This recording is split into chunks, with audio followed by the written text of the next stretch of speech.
had the opportunity to question my faith. This is getting to be very, very deep. I don't know if you intend to go here, but you're asking these questions. It's truly wherever you want to go. But I can't attend to a God who would make a choice like that when, if he's omnipotent, all-powerful, omniscient, all-knowing, omnipresent, everywhere at the same time, why would he allow that child to die?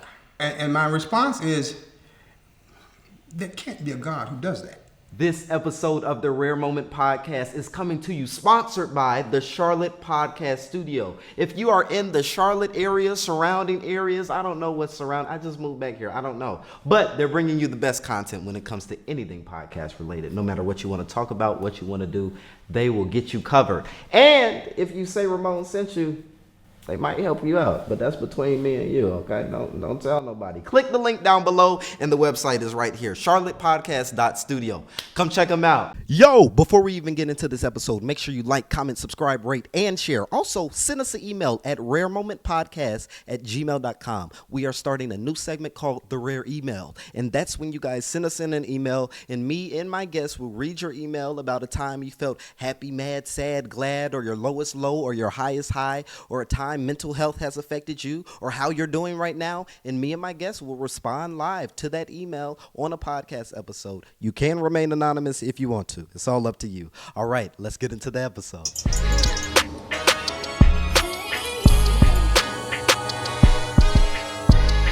It really is my pleasure to provide this insight on Ramon's podcast. I'm thankful that he asked. As we were coming here, however, we were talking about value systems and how value systems are so different, even within the same family. Value systems are those things that cause us to be comfortable when we meet our own value and uncomfortable when we don't. And the problem with being uncomfortable is that you're not as sure in yourself as to who you are in the face of who you're speaking with. So oftentimes we want to change people's values to ours so that we'll be more comfortable. But it's important to recognize that the mark of who you are is how comfortable you are in yourself in the face of other people's values. Yo, welcome back to another episode of A Rare Moment with Ramon Reed, the #1 podcast for young adults dealing with mental health. I am your host, Ramon Reed. Let me stop. On today's episode, I have an extremely special guest, okay? I'm very excited to have him on the podcast. I've spent a lot of time with him. I've lived with him. I've seen him day in and day out. And I would like to say I know him pretty well. And maybe in this episode, I'll get to know him even the more. On this episode, we have Ronald Pollard, my grandfather. Let's clap it up, Ronald. Come on, y'all can clap. Come on. Yeah! Hey, Papa, I'm so excited to have you on, truly. It's great to be here. Yeah, especially with the whole rebrand of my podcast and rebranding it to be focused towards young adults dealing with mental health and bettering their mental health and just quality of life in general. Mm-hmm. I like to bring on successful young people, but it's also important. Me. Well, successful young person. Successful, for sure, successful. But I feel like it's very important to also talk to your OGs and your elders and those oracles as well, because and to soak up the knowledge and the wisdom that they have. Okay. So I don't know, because I know a lot of young people don't like to listen to older individuals, because I was once that way. I was like, I got it. I know what's going on. Right. And then I realized I had no idea what was happening. Exactly. And went through a lot, as you know, still going through and getting through, and going to the other side. Also, I have a friend, and I talk to him every day, one of my best friends, and he comes to me for advice on a plethora of things, right? And he's just been talking to me about a relationship that he's in, and he was like, I don't really know. Like literally where I was months and months ago. Right. He was like, I don't know, man. I have these options over here and over there. And I was like, you know, you're so young that the grass is greener on the other side because everyone around you's grass is just starting to grow, you know? Yeah. Can I interject something? Yeah, I was just about to ask you, do you feel like at your age, is the grass greener on the other side, or is it already set in stone what the grass is going to be? Grass is grass. Yeah, okay. You have to accept it as it is. Uh-huh. And when you talk about going through, you're not finished going through until you finish going. You know, every day is a new day. Every step is a new step. It doesn't matter if you do the same thing today that you did yesterday. The circumstances may be different. The result may be different. Okay, so you just have to make the best decision you can with what you have to work with. Yeah, which is like your main motto that sticks with me. I literally just said that to somebody. What you said, you know, there's no right or wrong decision. We just Exactly. make the best one for us at that given time. And the problem with right or wrong is that it engenders so much regret. Because when we do something that we classify as right, we're all excited. But the thing about it is we haven't learned anything. And when we do something that we say is wrong, we're depressed and regretful, but we've learned from that set of circumstances.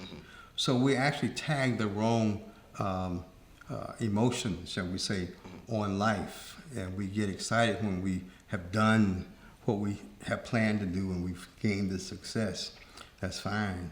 But we learn through resistance. We learn when difficulties come. And then we recognize, well, this is something I hadn't planned on, hadn't seen.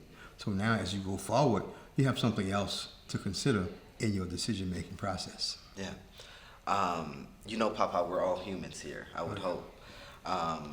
And we all go through things. Right. And you are definitely one of the most strongest black men I know in my life. And as of late, I would say in the past like 2 years, it's been, I don't want to claim it to be a trend, but I'll say a trend in my life of me being hurt by multiple black men. And something, as you know, and something I have been saying and telling others and even telling my friends that it's very important that young black men, young black kids, especially boys, are protected by older black men. And it seems like it's a trend in our culture that doesn't happen. And even when I go to my friend's house who happens to be white, and I just see how they operate and how and just what their routine is and how they love on their kids, I notice a drastic difference in that from them, and then when you go to a black household, you know. So I say all of that to say, when have you been hurt? You know, because you've gone through a lot. Especially in all of your years of living. Hurt in what category? Hurt in what sticks with you? When I say hurt, what's the first thing that comes to mind? You know, when it comes to being hurt, you know, you can only be hurt when you are invested in what you're doing. You know, and one of the things that hurts so bad is when relationships fail, because there's a great investment in relationship. Nobody goes into a relationship and say, okay, I'm going to do this and it's going to fail. I'm going to make sure it fails. Right. You know, we want to make sure that it succeeds. Okay. The problem with success is we don't always speak to the other person about what they see as success in a relationship, as opposed to what I see as success in a relationship. You know, you can bring something to a relationship that you admire about yourself, and you want to give that as a gift. Okay. And when your partner doesn't know it means that much to you, okay, and your partner doesn't recognize that is your gift to the relationship, and they dismiss it, then there is occasion for resentment, and it grows. And if it's never recognized and if never attended to by your partner, then that's a separation that comes within the relationship. You know, my belief is that relationships are never destroyed from the outside. Yeah, we were just talking about right. They're always eroded from the inside, and typically it's not something major. But it's the little minor things. Like if you have a car, you never change the oil. You know, it still looks good, but its integrity is being eroded away from the inside. Okay, So eventually the engine locks up. Right. Okay. So in relationship, the same thing. It requires maintenance. And when you fail to maintain your relationship, then there's an opportunity for it being hurt because you're going out so far in this direction, so far in that direction, that you don't really realize we're in different directions. You know, so it creates a lot of hurt. That's been my. Yeah, I went through that about a couple months ago, and then when I realized it, like a couple weeks into the the instance, I would say, I was like, yeah, you know, we shouldn't do this. This is not going to work. Yeah. I can't live under the constraints that you're under. Yeah. I am a free man. You know, I have found that I was free. I'm sorry. That's the. I'm sorry. we all tend to know where we are. Yeah. We all tend to know if what we're involved in is going to work or not. There is this, I think, desire to make it work, to make it work because this is what I'm really wanting.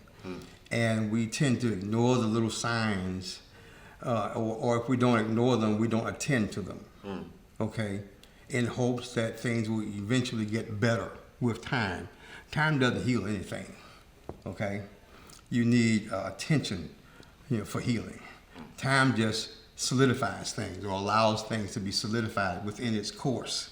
So if you break your arm, okay, and you don't tend to it, you know, time won't heal it, but time will make sure that it grows the way it's growing. Yeah. You have to repair that break, okay, within time, and time will do the same thing. It will allow your arm to do what it's going to do.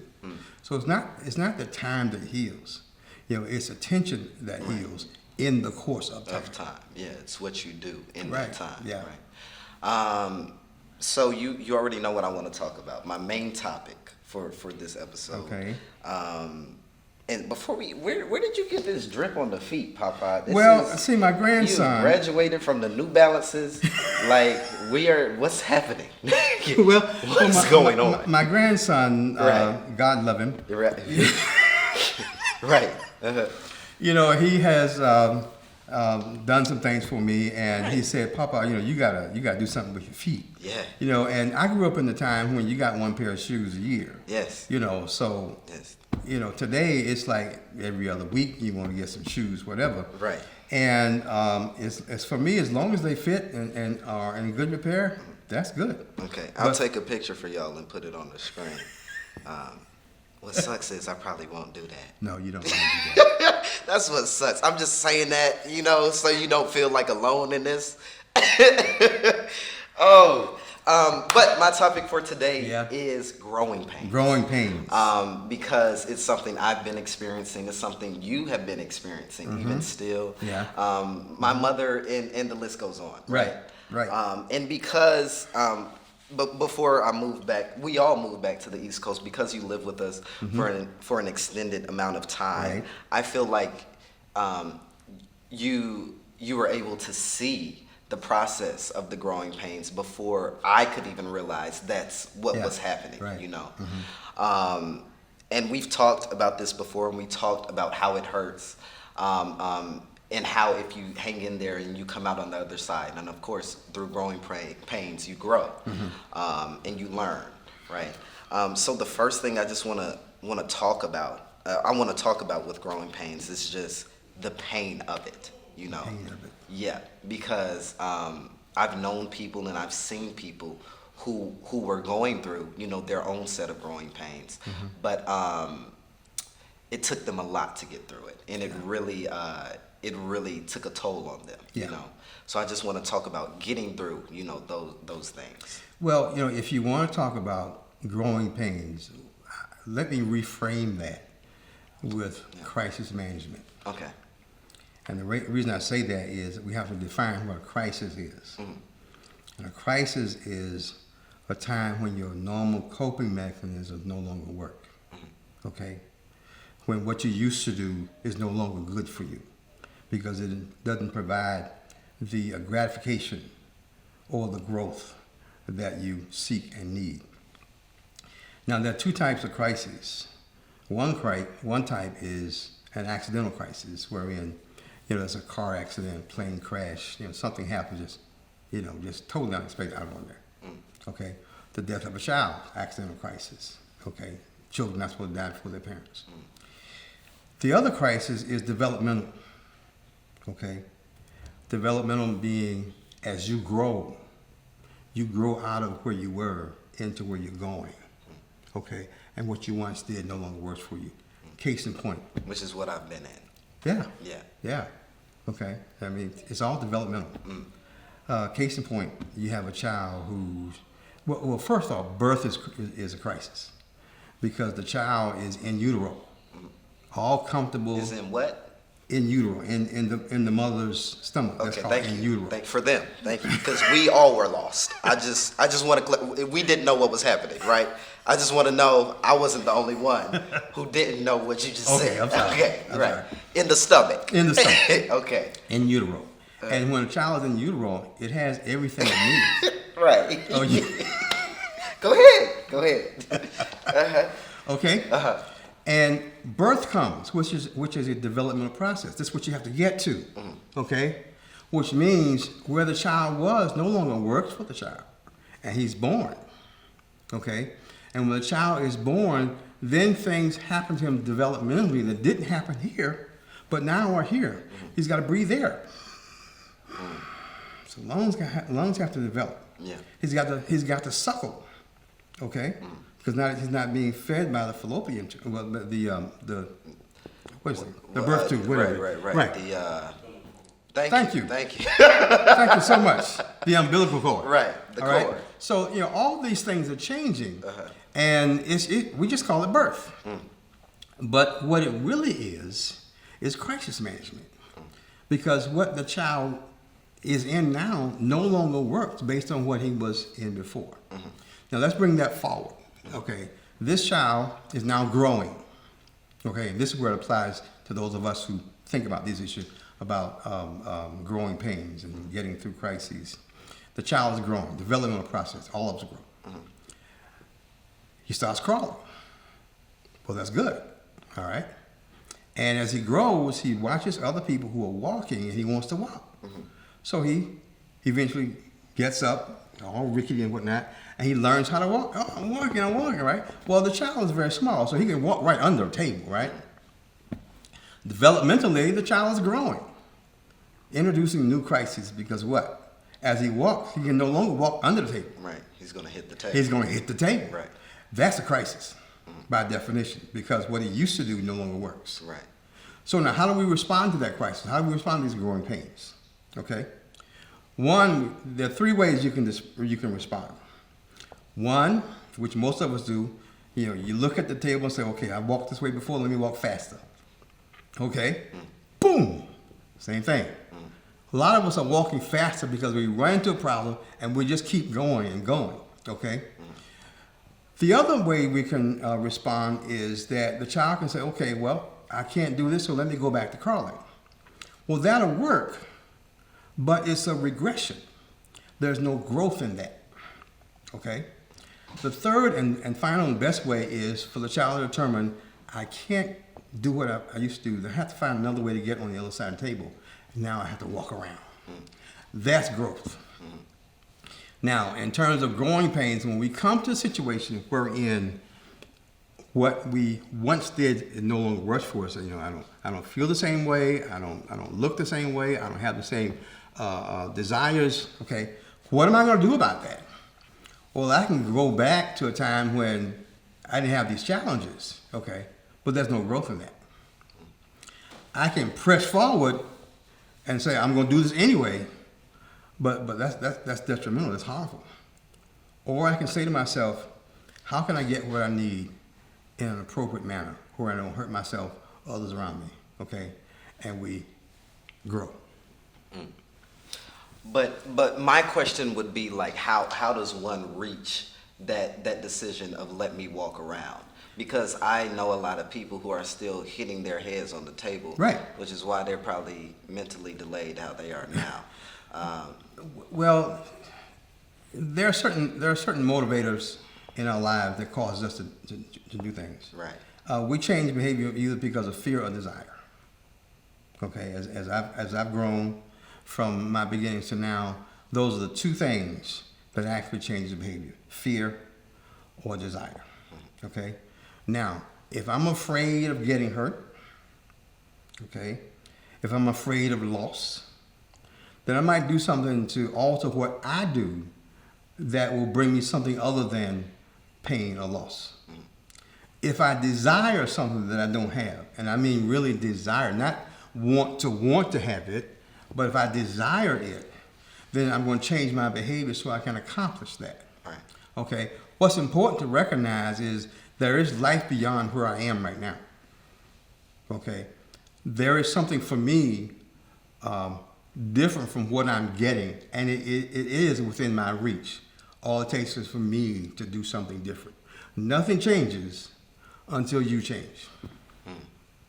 So you've dropped a lot of gems so far. But I really feel that people really get the message when you personalize it. So what's a specific instance in your life where you had to reach a point where you said, oh, let me finally walk around this table? Oh, you want to get up close and personal, don't you? Yes. That's what the podcast is about, Papa. Okay. Yeah. A time for me. Well, okay, let's make it real. Okay. I'm a retired pastor, and it's interesting because when I grew up in the church, you know, I saw the church as a haven for me. I was a child. The people were different from any other people in the world or in the community. Okay, it was my church. It was my home, and I loved that. As I grew older, I felt the urge of the sense of urgency, which we call the call. I felt the sense of urgency to not just be a church member, but to be a leader. Okay? Well, I didn't know what I was getting into. My father knew I didn't know what I was getting into. But I had this desire to be a pastor. And I went in that direction. What I could not see and did not know at that time was that view I had of the church as a child is now gone. It's gone forever. I did not expect that. You know, that type of love that I had for the church was completely gone. Why?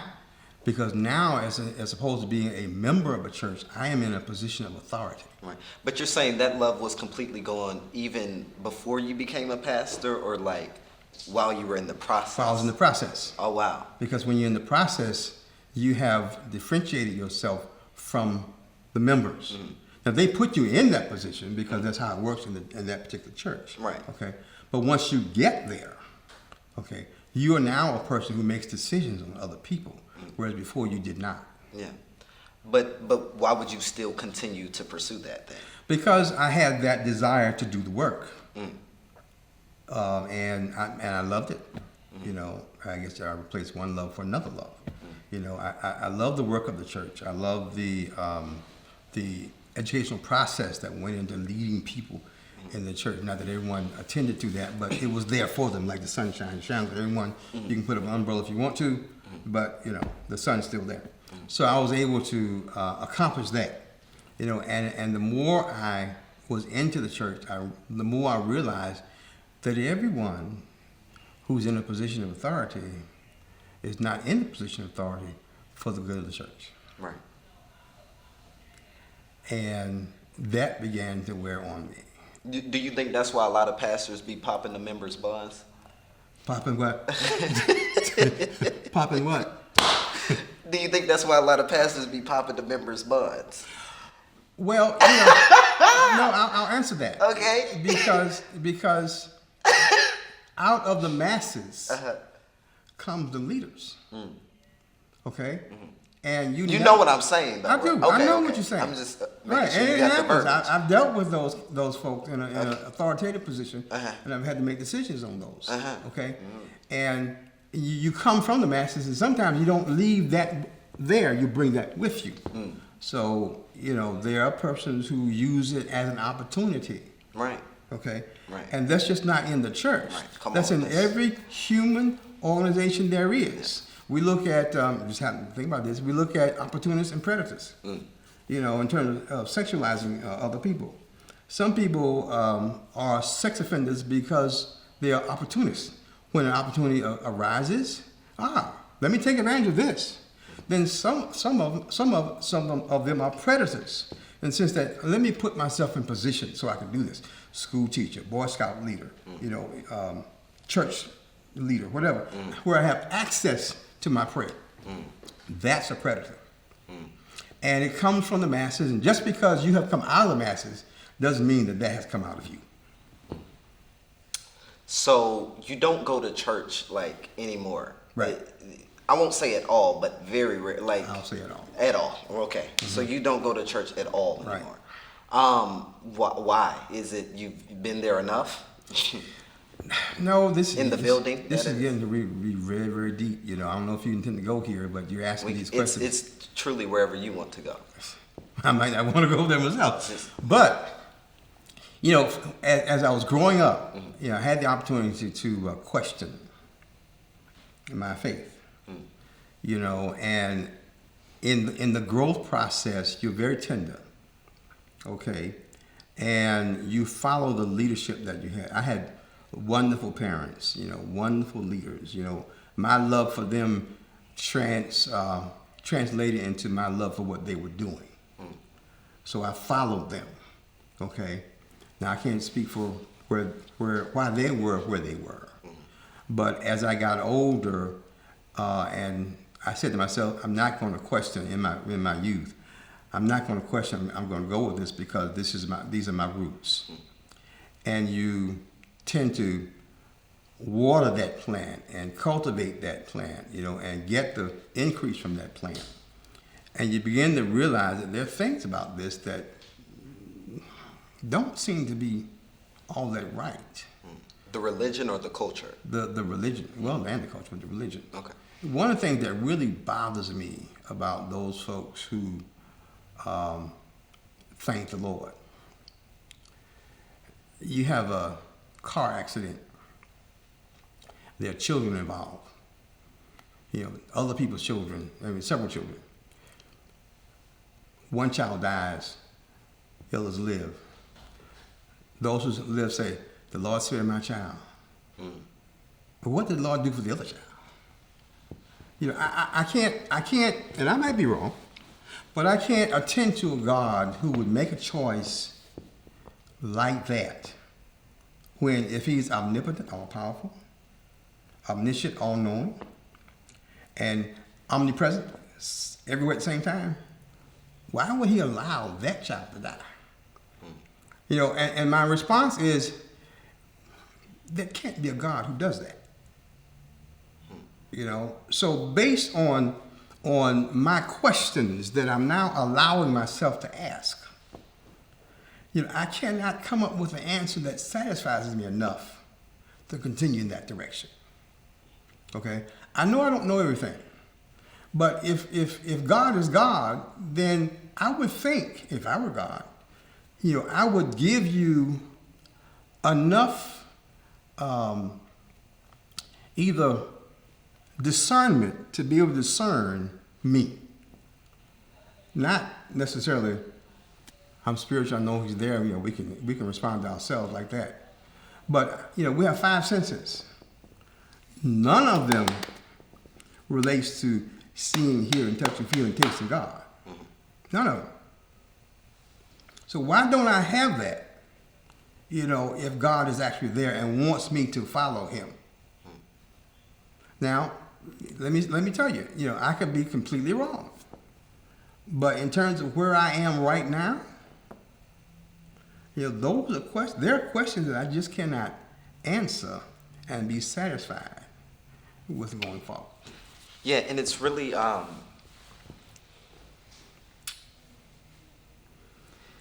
it's very moving that you say that, because you are a theologian and you have literally studied the Bible and went to school for that. Right. And you still have questions as such. We never run out of questions. Of course. Yeah. And just thinking about what you said, like this makes me ask the question of, like, do you even still pray? Do you even feel like there's a reason to pray? that too is an issue. And I have prayed many days, many times. And there would be persons who would come to me and say, pray for my whatever, my father, my son, my daughter, whatever. And their desire is for the child or the person to get better. Okay? And better is a choice. You know, better is a choice we've all made. Sometimes we don't have the choice in terms of health issues. Then, okay, what's the result of that illness? You know, prayer is there to comfort the one who's praying. Okay? Because the one who's going through is going through. Now, the question is, does prayer impact, does the spiritual world impact the physical world? Well, we are spiritual beings, and I believe wholeheartedly, yes, they impact each other. Okay, I believe that. But I don't know exactly how that works. I know in terms of my being spiritual, there are things, physical things out here, like a beautiful landscape or scenery, you know, affects the way I feel. That's a spiritual connection, okay? Because there's nothing about that landscape that is touching me, shall we say. It's just there, presenting itself. And I receive what it is speaking, shall we say, okay? That's a spiritual connection. Doesn't involve what we call God, okay? But we are spiritual beings. So in light of that, there is an exchange in my belief, okay? Because I can't write this out on paper and say that's how it works. Right. There is an exchange between the physical world and the spiritual world. I believe that wholeheartedly, okay? But I can't assign it to any type of definition, entity, or whatever. Yeah, so like all the things you're talking about now and all the questions you have and all these things you've thought about, like in your exit of being a pastor, did this play a part in it? Just yes or no? Absolutely. Okay, so since it did, and since this like is about mental health, how did that impact you? Did you feel like you were an imposter? Did it hurt? How did you feel? I never felt like I was an imposter because my intention was always to do good. My motto is do no harm. And of course, I've been in some situations wherein harm was intended to me, but I had to respond harmlessly. Okay, that's me. You gotta ask your question again because I forgot it. No, just how did that impact you of exiting the being a pastor? Right. Yeah. Well, for me, it was time. Because time to go. Yeah, in relationship, whether it's with the church or with the person, whatever, and it's going awry, shall we say, it's not a surprise. We know what's happening, okay? We have that desire, as I said before, to make it work, and we just hang in there, okay? And amidst all of our doings to make it better, it doesn't get better. We don't feel better. But you know what makes us feel better? It's when we make that change. Because we know it needs to be made. We know it in our gut that it needs to be made. We are resisting it because of our own particular desires. But when we give ourselves over to the reality of what we're involved in, there's a peace that comes over you that you just cannot resist.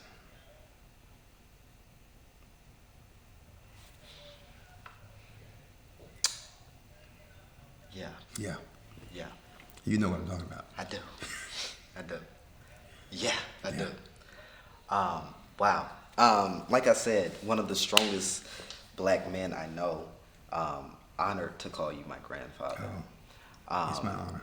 Thank you. But because you're so real and you always look at situations for what they are. Like even when now because I've gone through different things. Even when I come to you and I'm like, hey, Grandpa, she acting crazy right now. I'm trying to be honest with her. I'm trying to tell her I got Shirlene and I'm trying to tell her, and she's just not accepting this. Right. And you're like, yeah, well, let her go. And I'm like, wait, So because you're so real and you look at situations for what they are, do you feel like that? Do you feel like that's a mechanism to stop you from feeling some emotions? I understand your question. Uh-huh. And every decision we make is based on emotion. Okay? And science verifies that. Wait, I'm a committed man now because I just dodged an argument. Whoa, I'm committed. I'm locked in. Hey, all cameras, I'm locked in. Okay? Woo, gotta take care of home. Go ahead. Woo. Okay, whatever you're going through. That's Right. You gotta refresh me. No, do you feel like you being so real? Oh, okay. Right. Okay. One of the That's things. that 50% right That's there. that 50%. Yeah, uh-huh. Going to 60, 75. Yeah, right. We know that we are emotional creatures. Okay? And emotion is dangerous. Whether or not you are intensely angry. And see, anger causes us to stop thinking, but it causes us to feel empowered. Okay, I'm angry now, people listening to me. Okay, that's dangerous. Love, on the other hand, causes us to stop thinking, and we feel euphoric. Okay? So both extremes are dangerous because we can do things in the moment that will cause us to regret what we've done. Or to make decisions that makes matters worse. Nature doesn't want us high. Nature doesn't want us low. That's why, drugs are bad because you're on this high. Depression is bad because you're in this low. But nature wants us at an even keel. Why? Because we are most productive at that level. Okay? What I try to do is to be most productive. Okay? So I really control my emotions. You do. I do. Oh, Phenomenally. yeah. Okay. Yeah. I'm not saying there aren't times when I really get excited. I'm not saying that there are not times when I really get angry. Okay. I try not to get angry, of course, but in everything I do, I'm measured. It may be good or not so good, but that's what I am. So. I don't feel regret for, I don't know if I'm speaking to what you asked. I don't know if I feel regret for where I am. I don't, because, I maintain myself as I am. I don't like me when I'm angry. I don't. Okay? And I just don't go there unless some people say I snap. Well, there's no such thing as snapping. I mean, that's a snap, but behavior is not a snap. If I allow myself to indulge in my emotions, I might express some anger. But I try not to allow myself to indulge in anger. But okay. But that's just anger in particular. You don't think that makes you not personable? Not because you are. I'm just saying, just that thought process. Yeah, and that, I understand what you're saying. All of us have aspects of ourselves that we share with others.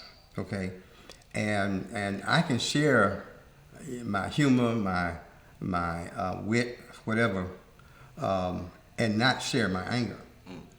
It's not that I'm not emotional. But here again, everything is a choice. I'm choosing, to share the part of myself that I want to share, and to withhold, and I do, the part of myself that I want to withhold. Okay, I know who I am, and my intent is not to allow the circumstances around me to dictate, who I am or how I